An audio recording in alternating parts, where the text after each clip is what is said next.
and welcome to The Green Room by Deloitte, an award-winning podcast where we explore the topics that matter most in business.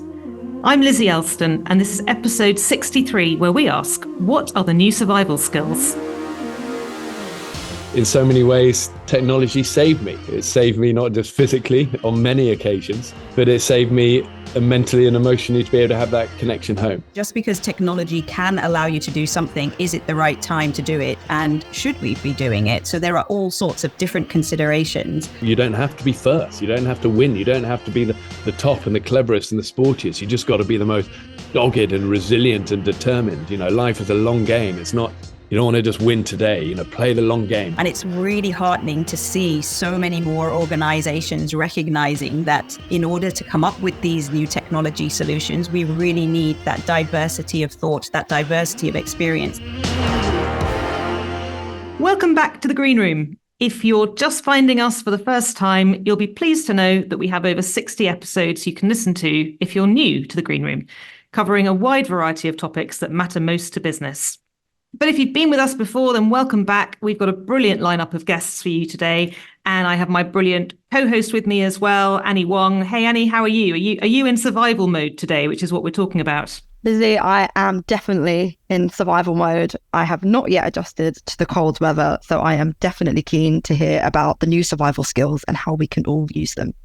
Excellent. And we are recording this one virtually today. One of our guests is famous for exploring the outer reaches of the world, so we've managed to grab him while he has internet to be able to ask him all about survival. Now, survival, of course, can mean many things. For Bear Grylls, it can be surviving some of the hardest environments. For us, it might just be getting through a day or succeeding on that small job, but it doesn't make it any less vital. But what lessons can we learn from survival? And what are those skills we need to survive the modern world? In this episode, we talk about Bear's journey into adventure and the role that tech can play when he's in some of the most remote places in the world. We also explore how tech can shape the future for you and me and what uses it can be put to in years to come to help make all lives easier, as well as discussing some of the uses where it's already being implemented, how to make it more accessible for everyone, and how it can be used to solve old problems and deliver drastic change to lives that need it most. I know I'm excited. Annie, over to you to introduce our guests today. Thanks, Lizzie. This week on the pod, we'll hear from Bear Grylls, the adventurer, author, and presenter of worldwide survival programs. He's also the co-founder of Becoming X, which is an educational organization that aims to create a world where anyone can realize their potential. We're also joined by Shilpa Shah, who is a director in the public sector human-centered transformation practice at Deloitte, focusing on delivering transformation in healthcare. Shilpa is also the leader of the multi-award-winning UK Deloitte Women in Technology Network and consulting inclusion think tank at Deloitte. So let's jump straight into the podcast as we ask, what are the new survival skills? Okay, so let's get straight into our first question. We're using the term today survival skills because we're joined by an expert survivalist. But what we're really talking about are the foundational skills that we all need to be able to thrive in the world today and in the future. So I suppose just to kick off, Shilpa and Bear, when you were younger, what were considered essential skills? And how have you seen that change? I wonder, Bear, should we go to you first? First of all, lovely to be with you guys. So proud of our partnerships with Deloitte. Really happy to be with you. Yes, survival skills as a kid. Gosh, I think it was so much of it. I wasn't a very confident kid. I was quite shy. Definitely wasn't a superstar at school. You would have lost me in a crowd. I don't know. I think I look back, I think I was probably just trying to get through day by day. It's trying to survive, But so much of the outdoor stuff for me came through my dad. I had a really lovely dad he'd been a former commando, a Royal Marine commando when he was younger. Loved all the outdoor stuff. And I suppose as a kid, I just wanted to be close to him. And my way of being close is that we'd go on these adventures, we'd climb together. And I think at that age, it was as much about just wanting to be close to him as it was as much about the adventure in the outdoors. And he died sadly far too young. And I look back now and I think, gosh, I wish I could actually say to him, thank you for all those years where really I was learning about life accidentally. I was learning that storms are going to come, storms are going to be hard. Sometimes you've got to put your head down and keep going. 1 + 1 in the wild never equals 2. It equals always about 5 or 6. Together we're so much stronger. So grateful for that connection always that he gave me, that helping hand. How much do we all need that in life, with friends, with our family, with our people we work with? I think he taught me so much about resilience, about having a never give up spirit, how that matters so much more than, being just brilliant at stuff, at school, and being clever or sporty, or, those things that hold so much currency when you're a kid. He was always really clear that they don't hold currency in life. What holds currency in life is connection and kindness and being determined and being able to shrug off the dream stealers and follow that heart, follow that path less trodden, going for things. And I look back now and I think, especially as a dad now to three teenagers, my dad was so right. He was so right. And these are life things that he taught me accidentally through adventure. So that's what I look back on my childhood and these sort of survival skills for life, really. Yeah, absolutely. No, that's fantastic. Thank you. Shilpa, what would you say from your own childhood were skills that you learned at that point? Thank you also for having me on today, and amazing to be on with the fabulous Bear Grylls. And Bear, your dad sounds like an amazingly extraordinary person. And I think, I was also influenced by my dad. So my parents actually came over before the East Asians were expelled from East Africa. And, he always instilled in us the hard work ethic, making sure we get our schoolwork done, making sure we're getting our homework done, having a lot of kind of attention to detail. Eventually when they kind of found jobs in a small town in Leicester and set up their own sort of driving school business, they encouraged me to kind of support them and learn about technology and computers. So I think when I was about 7, I took my speak and spell apart because I was really curious. And this was one of the skills they really instilled in, all of us children, and helping them with their driving school and, entering data onto the SuperCalc. It kind of built this interest for me in technology. So it was around kind of curiosity, always asking questions, but also sort of making time to play and, riding our bikes and getting outdoors. And so I definitely resonate with the importance of making, time to spend outside, because there always needs to be balance in life. And I think, those are the skills that some of those we very much need today, now even more so in the world of technology and potential additional distractions. Though, I'm very much a proponent of tech and the fact that it has made and can make life easier and help us solve a lot of challenges. But in order to survive, we definitely need that balance. And I'm really grateful to my parents and family and, the school system that also encouraged me to sort of challenge thinking and be curious and ask questions. And those are skills that I think we really need to focus on today as well. I completely agree. I feel like your point, Bear, around connectivity, and Shilpa, your point around balance is so important, because I think in many ways technology has made connectivity easier, but in other ways I think it's also made our lives harder. And I think being able to still have that balance between getting outdoors, but then also being on screens and having access to things you wouldn't have access to before, I think that balance can be really, really difficult. But in your view, how would you say that technology may have made your life easier or harder when it comes to all the outdoor things that you were doing? Well, I think in terms of the outdoors and adventure, I'm definitely not one of these people who goes, tech has no place in that. I think as survivors, you've always got to be ahead of the curve, haven't you? You've always got to have that listening ear and use what's around you. And tech is part of that. And the positive of tech is incredible. Like Shilpa said, it's a powerful thing. And in terms of survival, look what you can do. It's changed weather forecasting. It's changed connection and, satellite technology to be able to be always in touch, even in the most remote places, and to be able to geolocate people properly and all this sort of stuff.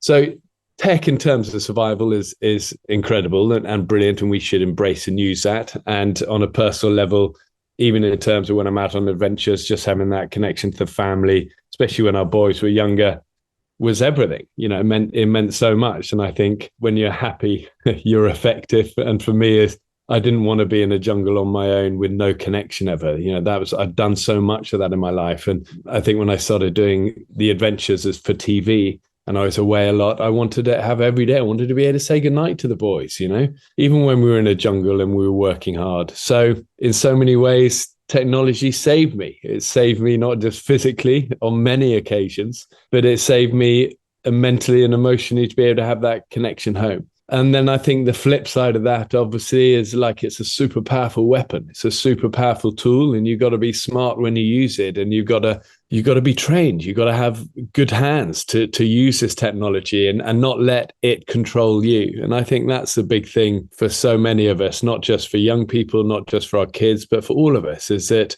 it's there to serve us. Look what you can do now with your phone. Look what, it's all powerful, and there's so much brilliance to that.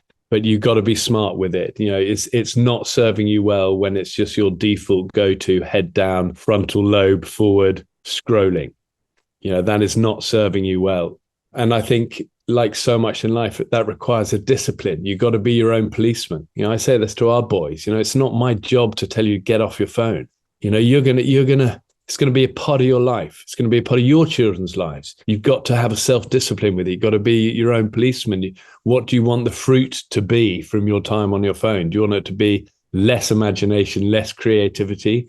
Or do you want it to be, knowledge and power and connection and reaching out and researching but do it on your own terms and be smart. And it's as much a voice to myself as it is to, the teenagers and the children.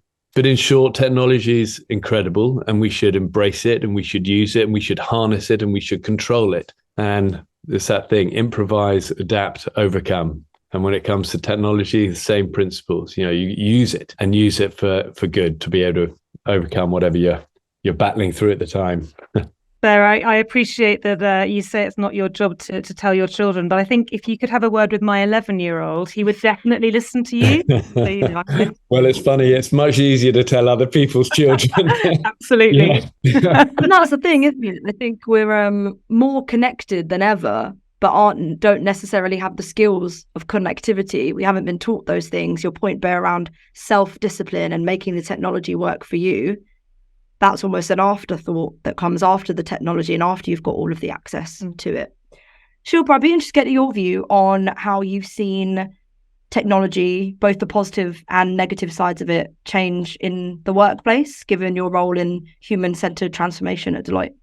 Sure. And I think, it's been almost a quarter of a century since I've been working with technology. And I agree, it is more an enabler to driving real change and transformation. And we've seen that over the years. Technology was initially something that was quite functional and, really needed to help sort of substitute maybe some of the more dull and repetitive tasks that humans needed to do. And it's evolved, it's taken over sort of the paper-based processes, some of the bureaucracy and admin, to then sort of focusing on augmenting and helping people deliver their jobs and helping them to deliver outcomes more productively, more efficiently at lower costs. And, now we're in that sort of third wave of really seeing how technology is enabling humans to become sort of better humans and teams to become better teams by really sort of empowering them to be creative, to be more adaptable, to think differently, to get things done, to achieve those outcomes much more quickly. So, we've got the introduction of collaboration technology, which, the pandemic has really accelerated the shift to completely different ways of working. We almost operate in a completely boundaryless world now. And the dimensions of work, workforce, workplace have all changed and adapted at a phenomenal pace, thanks to sort of technology and digital and, move to things like cloud, etc. And I know what we all need to do to help take advantage of the technology, because sometimes it does feel that that's accelerating at a much faster pace than people can keep up to date and up to change with, is to make sure we focus on those human skills, those people skills of adaptability, creativity, innovation, flexibility, but also, curiosity and experimentation and ethical literacy. And, just because technology can allow you to do something, is it the right time to do it? And should we be doing it? So there are all sorts of different considerations, but, technology is here to stay. Your boys, Bear, my two teenage girls as well, they've kind of grown up as digital natives. And when they go into the world of work, it's going to be part and parcel of everything they do. So we need to build those skills, across the different generations, because the workforce is itself multi-generational. So, we owe it and have responsibilities to make sure we can use technology, safely. And it's the same when you're in the jungle, I'm sure. We need to think about digital safety and making sure, people are equipped with the skills, they can access data in a safe environment, and that the workplace is enabling them to feel supported and to get the best outcomes wherever they are. Yeah, that's great. Shilpa, thank you. So that's all been brilliant, sort of context setting and a little bit of thinking about the skills that you learned perhaps from your childhoods.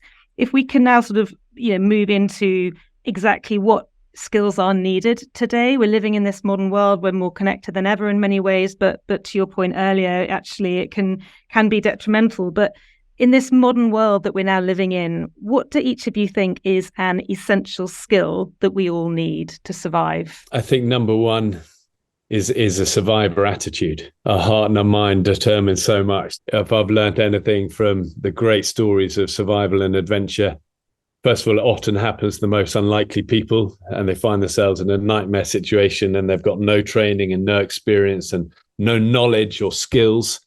And yet they endure what others don't. And why? It's because they've got that survivor attitude. So I think number one for all of us in our life, whether we're at work, whether we're at home, whether we want to have effective relationships or achieve our goals or whatever it is having that winning survivor positive attitude. And number one in that is that toolbox is always resilience and that never give up spirit. I mean, it's something I talk about a lot. I've talked a lot of it with our boys as well about it. I think they would roll their eyes hearing me say, never give up again, because they say they've heard it every day of their lives on their way to school. It's like, you don't have to be first. You don't have to win. You don't have to be the top and the cleverest and the sportiest. You just got to be the most dogged and resilient and determined. Life is a long game. It's not, you don't want to just win today, play the long game, be relentless in your pursuit of what you go for, and get knocked down 100 times and wear your failures with pride and get back on your feet. And I will never apologize to you for saying a zillion times in your life, never give up. So I'd say that's number one in our toolbox for surviving life. And then around that, we dress the other stuff, don't we? We accumulate skills, we learn knowledge and all of these things, and understand the power of relationships. That's the other big one, of how often is that neglected, but it's so key in life, being able to build great teams, be a great team player, be a true leader to people, and what does that mean? I mean, it's got to start with humility and serving other people and kindness and these sort of words that really at the heart of all brilliantly effective teams is something greater than the leader. You're working together, you're all looking forward rather than looking at one person. So I think relationships is key, but then the last stuff to address around it is always the skills and the knowledge, because I think you can learn that. You really can. If I'm looking to climb a mountain with someone for 3.5 months to be roped to somebody together, you don't care about their skills. You care about their attitude, their heart, their how they are when they're under pressure. And skills you can always teach, but that heart and attitude is harder, isn't it? So I'll always pick the person who has that sort of good spirit first, and then we can teach them how to operate a radio or whatever second. And, this stuff is the heart of Becoming X, our education company that we run and partner so much with Deloitte about. It's always about reminding us all that winning mindset is number one and relationships are number two. And then the skills and the knowledge will come on the back of that. And Shilpa, in terms of the ability to kind of adapt to change, there's a well-known adage, isn't there, that the only constant is change. And whether that's the arrival of new tech or changes in other areas of life. And how important is that ability to adapt to change? And how can we get better at that? I mean, it's incredibly important. And I would have said that adaptability, alongside resilience is, one of the key critical skills we need as individuals, we need in teams, our clients need, society needs. So adaptability to change is incredibly important. And people value security, and it's really difficult to provide that security. So in order to be able to manage and deal with change, like nobody saw the pandemic coming, and we all demonstrated incredible adaptability and resilience. And it was a very tough journey, but, people globally had to adapt, and we were all in the same boat. And I think it's demonstrated the capacity that people have for change. We just need to see how we can build on that and continue to build that sort of adaptability muscle. And I think, alongside that, it's really important to have a very experimentative mindset. I'm sure when you kind of go into the jungle, for us kind of novelists who've not experienced that in the same way that Bear has, we'd probably want to spend a night in the garden and see how that works out. And then maybe we'd kind of go into the woods and try that. And then maybe we'd be ready for the jungle. So it's about creating the spaces, especially in the world of work, for people to be able to adapt, to be able to experiment, practice, really kind of immerse yourself, to be able to be curious and take on those different challenges so that you can kind of thrive in the sort of face of change, because you're absolutely right. There is only one constant, and that is change. Yeah, Shilpa, you're so smart and you're so right about adaptability. No plan survives first contact.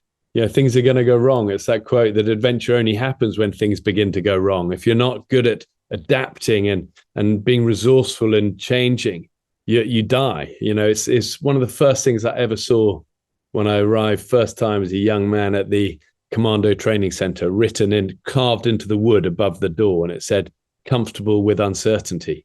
And I used to think that's such a weird thing. I didn't really understand it. I thought, hold on, what does that mean? But actually, it's the heart of so much, is that stuff is going to happen, especially if you're going for big goals, big targets, whether it's in business or your personal life. You're going to get hit sideways. And as Shilpa said, it's a muscle. It really is a muscle. It's like, how do you get good with change? Some people say, I'm bad with change. You're not bad with change. You haven't had enough of it. So you got weak with change.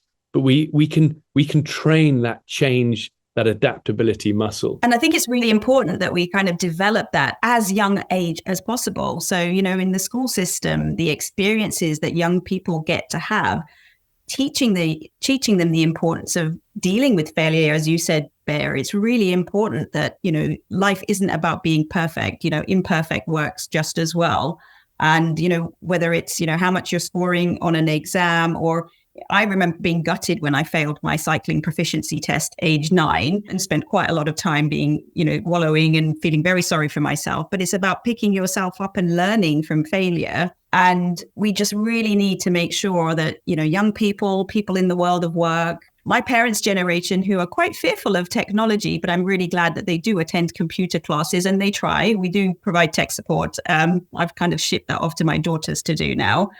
But, really helping the different sort of generations navigate those challenges and helping them to adapt to the pace of change is really important. Did you know, at Deloitte, we support social enterprises through our 5 Million Futures programme, like Loaf Catering, part of Now Group in Northern Ireland. They support people with learning difficulties and autism into jobs with a future. If you're based in Belfast, you can now order Loaf's delicious food to go. If you're further away, just visit loafcatering.com, where you'll find beautiful mugs handmade by Loaf's in-house potter, just like the ones we have here on the green room table. Now, back to our topic of the day. Moving on slightly, so we've identified and discussed a lot of what the new survival skills in the modern world look like, whether it will be having a survivor attitude, adaptability, or digital skills. I think the next step is, how do we make sure that everyone has them? Because not everyone has the same access and opportunity to develop those skills. Bear, what do you think are some of the barriers that are preventing people from accessing and developing these skills? Well, the main one is that all the programs you see are so boring. I'd be hopeless. I mean, I'd fall asleep within about 2 minutes. And, it's why we've seen such incredible response from what we've partnered with Deloitte with, helping you with all the early careers learning stuff that Becoming X is now providing. And it's why we see the feedback is so incredible, because we just make it fun. We make it fun. We make it relevant. We make it practical, and things are actually going to help people. Whether it's a problem solving or, what being a good team player really means, or how to develop that great attitude, and really stripping back what it takes to get ahead in your career or in your life, or, pursuing your dreams. Because for me, it was like, it's lesson 101, make things relevant and engaging and fun, and get involved with people, and people light up, and we all learn in different ways. And I think that old school system of learning, of just sort of being told stuff or endless programs to read. I mean, you guys might be very good at that. I was rubbish at that. And I think that was a driving force behind developing Becoming X, was actually to make stuff inspiring. And that's why we thought, well, let's just go to the most inspiring, brilliant people we know and really get behind it, get behind what their success is. Why did they really succeed? Tell me about the failures. Tell me about the struggles and the doubts, the everyday stuff. The stuff you don't get when you chat to people for 3 minutes on a chat show. Tell me about the real battles where it all went wrong. And it was amazing how often these incredible successes in life that we interview with Becoming X and Deloitte, whether it's astronauts or Hollywood stars or Olympic winners or Nobel Prize winners or whatever, they had so much doubt, so much failure, so much struggle, another failure, and again another failure. But that resilience and that adaptability and being resourceful, I think again it comes back to that. Just finding things and clinging on and pushing again and building consensus around you. And so that's what we try and do. We try and make the Deloitte early careers learning with Becoming X super relevant. And it's why it's been such a sort of powerful partnership, and we see such a huge response from people. So, that's just one tool, isn't it? It's one resource. And I think in life, you've got to be dogged and going out and seeking out resources, things that are going to help you. Maybe it's a kid going to Scouts. That's a resource, isn't it? It's teaching you life skills, things are going to help you get an edge and get ahead. Oh, couldn't agree more. And speaking from experience as someone who went through the Brownies, the Guides and the Explorer Scouts, and my son is now a Scout himself, it's shout out to all of the. Look at that. Well, there you go. And look at you, top of your game, building great teams, making a difference. I mean, I see it every day with people, with brilliant people, and it's inspiring. And, a lot of things in life don't happen by accident. You put the building blocks in early. Yeah. And the great thing about Scouts is that it never says, be the best. That's what school says, isn't it? It's like the cup goes to number one. The A goes to the top grade. But Scouts was always do your best. And that's so much more relevant for life. It's like, just with what you've got, seek out that knowledge, seek out great peoples, be resilient, be dogged, and do your best. And there's a power to that. And I know it sounds simple, but it's so beautiful because it gives regular people like me who weren't very good at school something to hold on to. And if you do it long enough, you win. Yeah, I love that. And Shilpa, you've led a lot of work about how we can make technology more equitable and for example, your work with girls into coding. Can you tell us a little more about that? Yeah, and I do sense a little bit of a theme here because I too was a Brownie, a Guide, and then a Ranger as it was back then. Definitely those kind of community groups where you can learn new skills and feel safe in those environments have definitely had a really strong influence on me, specifically with wanting to, drive inclusion and change in the technology industry. It's been something that I've been passionate about for, close to 20 years now. And it's really heartening to see so many more organizations recognizing that in order to come up with these new technology solutions, we really need that diversity of thought, that diversity of experience. We need people, who didn't go to university. We've got an amazing apprenticeship schemes, the 5 Million Futures program, really bringing in diverse skill sets to be able to come up with, those solutions that will make the impact for the greatest sort of population. And Code First Girls, which is one of the partnerships we have, and organizations like Coder Dojo, the Institute of Coding, are all that we work with, are all very passionate about, bringing in that diverse talent. So there are programs like the Code First Girls initiative, which offer girls sort of aged 18 to 25, the concept of a nano degree, and then we take them into Deloitte and into our sort of digital and cloud and technology related teams and help them have a career with us. And, towards the other end, there are organizations we work with like Supermums who are trying to get, people who've been out of work retrained into the Salesforce technology, for example. And in the past, we've also partnered with makers to kind of retrain people who've been out of work for 2 to 15 years to become software engineers. So I think, we really need that breadth of experience in the technology world. And it's, so heartening and powerful to see so many organizations like Becoming X, like some of those that I've mentioned, coming together, because it really does take a village to drive the change that, we want to see and need to see in order to be able to keep creating technology that, isn't just solving a problem for a part of the population, but for everybody. Yeah. And Shilpa, what are some examples of ways that tech is making access more equitable in the public sector? Tech is driving significant change in the public sector, and citizens are expecting more of the things that they can do in their personal lives from government. So it's really great to see that government's investing in digital services to make it easier for people to access public services online. So, for example, applying for benefits, paying taxes, renewing passports, securing visas, etc., all made possible through digital services that government are offering and getting support in implementing, including through ourselves. I think in terms of the public sector workforce, for example, technology is really helping enable that sort of hybrid and remote working, which has enormously helped open up a broader pool of talent and reduced barriers for people to be employed. So there are more people who are able to apply who have disabilities or caring responsibilities due to the new ways in which we now find ourselves working. For example, in the healthcare practice where I work, we can see that telehealth and remote services are making it much more easier for people who previously may have had barriers, for example, those who live in rural areas,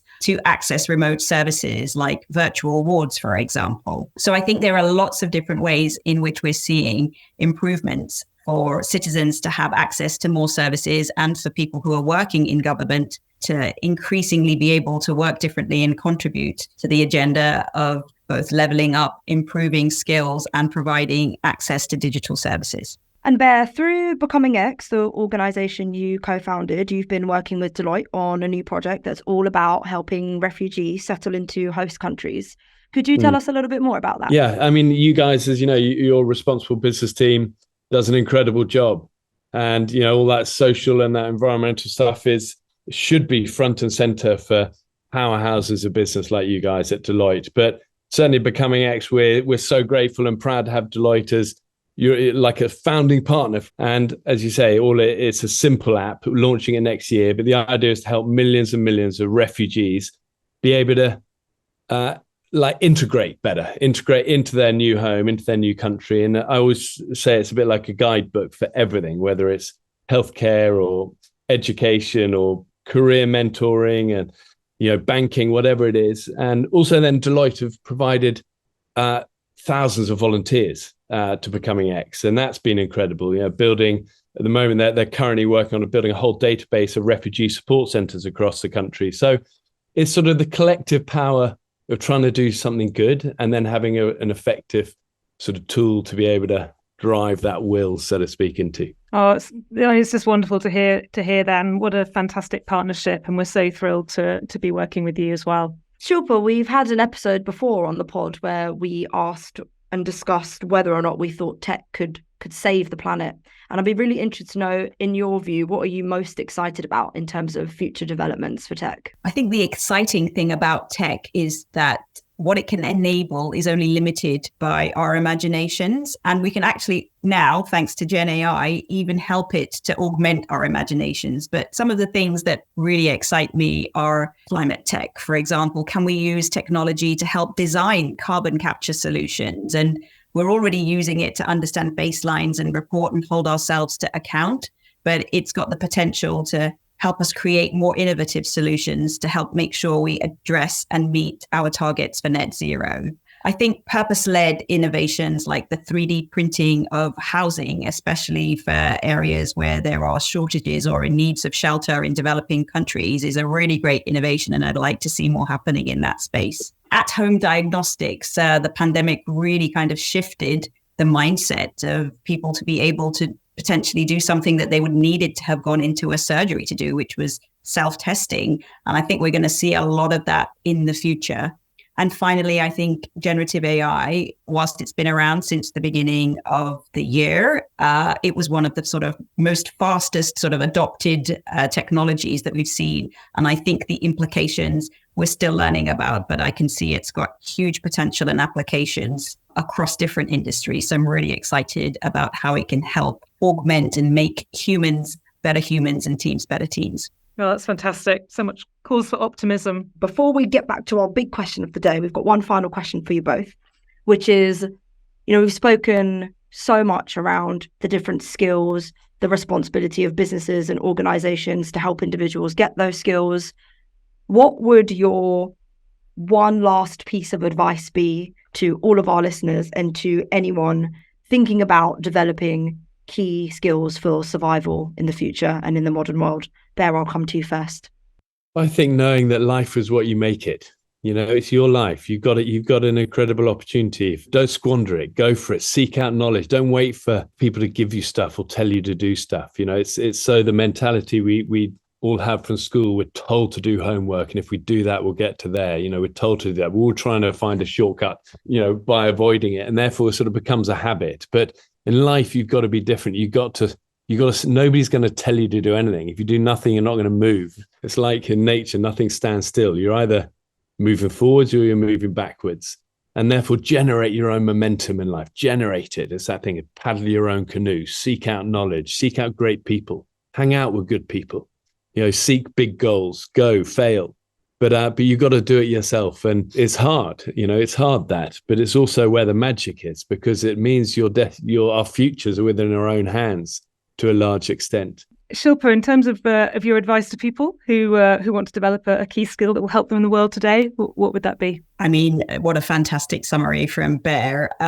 In addition, I think, we talked about life not needing to be perfect. So imperfect is absolutely fine.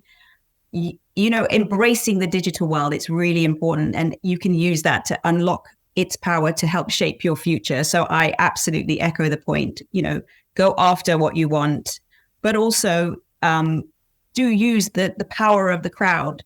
Find your tribe, find connections. I think early on in my career, I probably tried to do everything by myself. But this is really a team sport. So go out there and find people. Only 1 in 3 girls have access to a role model who works in tech. So there's a lot of talent out there who don't always get the opportunities. But if you don't ask, you're not going to get. So there is an onus on you as an individual to ask, but then there's also the onus on people to be those role models, because I truly believe that everybody is a role model. And I would think, be fearless and not fearful about technology and digital, and think about how it can really help you to achieve and find your why. I think a lot of us are purpose-driven. I work in healthcare, and for me, health equity and improving health equity is really a driver for what I do. So whatever your why is, find it, and technology and digital will help and enable you to achieve your why. And relationships absolutely are critical. That is something that, for example, during the pandemic, we all had to learn how to develop online in a very different way to being, in physical contact with people. There is definitely a much needed place for a human contact for sure. And we should make sure the focus on building relationships continues. But we've now got this technology that allows us to create relationships all over the world. So find the people that are experts in what you're thinking about getting into, find out what those opportunities are, and really embrace them and use the power of tech to unlock your future and shape your future. Oh, such powerful advice, Shilpa. Thank you. I love your thing on perfect as well. That's so true. It's like so much of life is seeking out this perfection, and the truth is it just doesn't exist. And if you ever come across it, first of all, it's so boring. And secondly, I don't believe it. It's like, what's that quote? Light can only shine through cracked vessels. There are stories, the scars, the wrinkles, the struggles, the battles. Those are the good stuff. So I'm glad to hear you champion that. Let's finish off the episode with the big question of the week, which is sort of bringing it back in one sentence. What are the new survival skills? Bear? Courage, kindness, and never giving up. You got those, you're going to go far. I love it. Thank you, Shilpa. And in addition, because all of those are absolutely great, adaptability, resilience, and curiosity. I love it. Look at that. What a combo. That's going to be unconquerable. I'm going to get it engraved. And Bear, Shilpa, thank you so much for joining us today. It's been a fantastic conversation, and I'm sure everyone will have taken something from that. So thank you again. I definitely did. Me too. Thank you for having us. All the best. Take care, guys. Thanks for listening to this episode of The Green Room by Deloitte. We release a new episode every other Tuesday with another big question, so don't forget to hit follow or subscribe to this podcast wherever you're listening or watching. That way, you'll be alerted whenever a new episode drops. This podcast is produced by our very own Pod Squad and hosted by Lizzie Elston, Ethan Worth and Annie Wong. Thanks to our creative studio for all their technical support. Original music by Ali Barrett.